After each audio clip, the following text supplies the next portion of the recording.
Good evening. Today marks the 50th of these reflections, so I've put a candle on a cupcake to celebrate.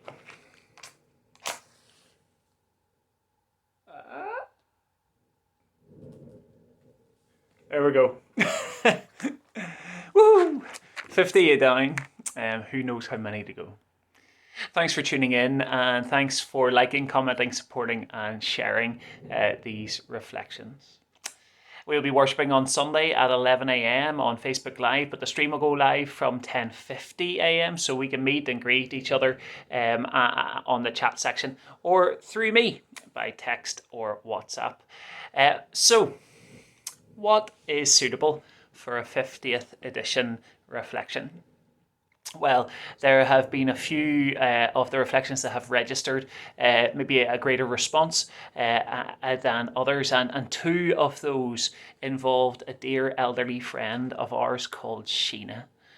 My father-in-law, Jeff, played the two reflections from the pictures and sayings in her home that I used earlier in our lockdown. And I'm told she was chuffed with them. Last week, I think it was that time is funny in lockdown, isn't it? Last week, Jeff sent me another little gem of Sheena's. It is framed and sits on a table or sideboard, but I'm not quite sure where in the house it is. It is a prayer that we are told in the frame an old vicar used to greet each new day with. Lord, help me to remember that nothing is going to happen to me that you and I together cannot handle. I'll repeat that. Lord, help me to remember that nothing is going to happen to me that you and I together cannot handle. It resonates with the sentiments of the other reflections that we've picked up from her home, but it stands in its own right for what it pleads. This is a prayer of a man who knew he needed God's help, but also that the journey of faith after being saved isn't sitting back and letting God do all the work, but rather is a partnership. The prayer isn't, Lord, remind me, as if we can instruct God, but rather, Lord, help me to remember. In other words, I will try to remember, but I know my ability to forget. So I need your help to remember. It's a humble and committed start to this short prayer. But remember what? That nothing is going to happen to me. Well, I'll pause there at the book at the moment, just because to make a side point, because it feels like we could stop at this point in these times, doesn't it? Maybe I'm alone in that, but Lord, help me to remember that nothing is going to happen to me at the end. If it were to stop there, it would be a prayer to alleviate anxiety of the future, although a boring future it would be if nothing were to happen, and a prayer that wouldn't be true because something always happens.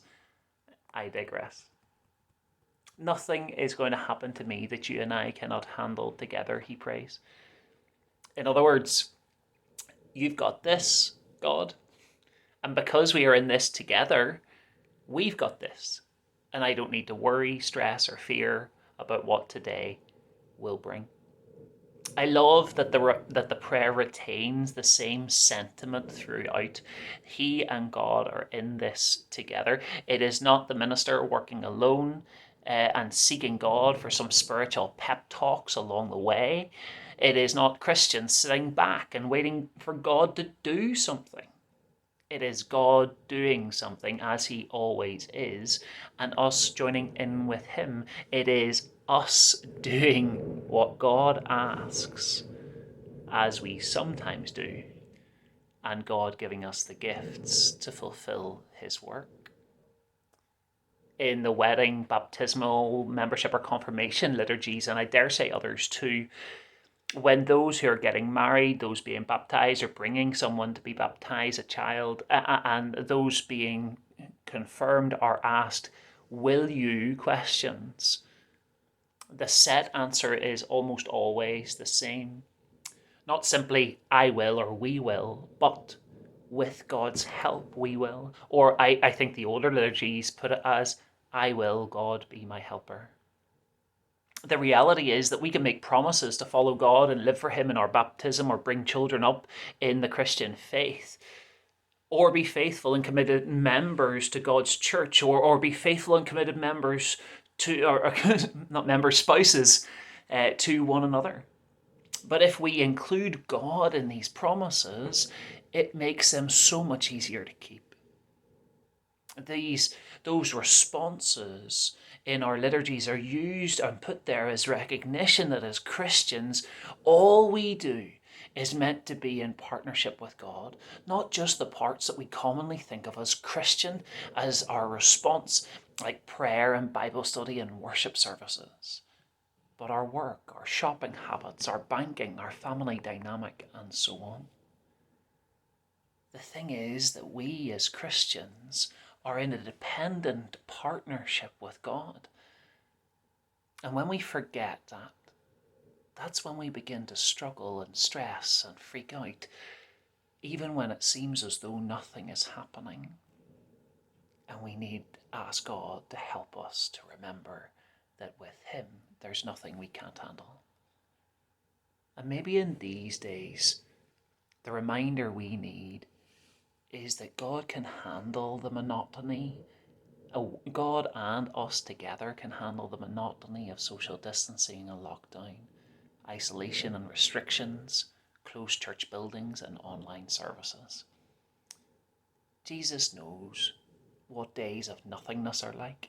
He spent 40 days in the wilderness. I know it was a spiritual discipline and time with God the Father, but as a man, it was time away from people. In Proverbs 3 verse 5, we are told to trust in the Lord with all our hearts and lean not on our own understanding. That includes even when we think we have a good grasp of things too, not just when we are struggling to get to grips with life. Gabriel says to Mary after telling her that she would be Jesus' mum, nothing is impossible with God. So no matter what happens, nothing is impossible with God. So let's join Him. Let's ask Him for help. Let's depend on Him for everything, even when we think we have a handle on it. Even the things we think we are meant to do by ourselves, like remembering. Let us pray. Lord, help me to remember that nothing is going to happen to me that you and I together cannot handle. Lord, help me to remember that nothing is going to happen to me that you and I together cannot handle.